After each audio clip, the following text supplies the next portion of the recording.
வீட்ல எல்லாருமே எதிர்பார்த்துட்டு இருந்த மாதிரி ஜனநாயக படத்தோட ப்ரொமோஷன்ஸ் எல்லாமே வெளிவர போது தாவேகா 2026ல முதல் சட்டமன்ற தேர்தலை எதிர்கொள்ள போறாங்க. அது மட்டும் இல்லாம ஜனநாயக படமும் 2026ல தான் ரிலீஸ் ஆக போகுது. அதுக்கான ப்ரொமோஷன்ஸ் எல்லாமே வெளிவர போகுது அப்படின்னு சொல்லிட்டு அவங்க தரப்புல உறுதிப்படுத்திருக்காங்க. கரூர் சம்பவத்துக்கு அப்புறம் விஜய் அவர்கள் அவருக்குள்ள பல வேலை எல்லாத்தையுமே ஸ்டாப் பண்ணி வச்சிருந்தாரு. இப்போ கடைசி படமான ஜனநாயகத்துல அவர் போக்கஸ் பண்ண ஆரம்பிச்சிருக்காரு. இது மட்டும் இல்லாம இன்னொரு முக்கியமான விஷயம் என்னன்னு சொல்லி பாத்தீங்கன்னா, அரசியல் வட்டாரத்தில் எல்லாத்துமே பாஜக மற்றும் அதிமுக கூட சேர்ந்து ஒரு மூவலைய கூட்டணியா இருக்க போதும். பாஜக 50க்கும் மேற்பட்ட தொகுதியும் துணை முதலமைச்சர் பதவியும் விஜய்க்கு வழங்க போறாங்க அப்படின்ற டாக் அரசியல் வட்டாரத்துல போயிட்டு இருக்கு.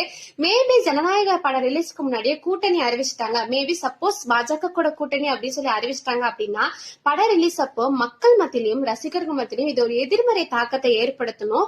இதனால பட வசூல் குறையும் அப்படின்றனால விஜய் அவர்கள் பட ரிலீஸ்க்கு முன்னாடி எந்த ஒரு கூட்டணி அறிவிப்புமே வெளியே போக கூடாது அப்படின்னு சொல்லிட்டு அவரோட தலைமை அலுவலகத்துக்கு ரொம்ப ஸ்ட்ராங்காவே சொல்லியிருக்காரு. இது ஒரு பக்கம் இருந்தாலும் ரசிகர்கள் எல்லாமே சோசியல் மீடியால ரொம்ப ஸ்ட்ராங்கா ஒரு விஷயத்த வச்சுட்டு இருக்காங்க. விஜய் அவர்கள் படத்துல இருந்து ஓய்வு பெறக்கூடாதுன்னு, அவங்க அரசியல் வாழ்க்கையுமே பார்த்துட்டு படத்தையும் பார்த்துட்டு ரெண்டுமே ஈக்குவலா பண்ணணும் அப்படின்னு அவர்களோட ரசிகர்கள் எல்லாமே சோசியல் மீடியால சொல்லிட்டு இருக்காங்க. அதுக்கு எக்ஸாம்பிளா ஆந்திரா மாநில துணை முதல்வர் பவன் கல்யாண் பட வாழ்க்கையும் பார்த்துக்கிட்டு அரசியல் வாழ்க்கையும் பார்த்துட்டு ரெண்டுமே சரிசமமா நடத்திட்டு இருக்காரு. அதே மாதிரி விஜய் அவர்களும் கண்டினியூ பண்ணணும் அப்படின்னு சொல்லிட்டு அவர்களோட ரசிகர்கள் மத்தியில சொல்லிட்டு இருக்காங்க. இன்னும் கொஞ்ச நாள்ல சட்டமன்ற தேர்தல் வரப்போகுது. அது மட்டும் இல்லாம விஜயோட கடைசி படமான ஜனநாயகமும் ரிலீஸ் ஆக போகுது.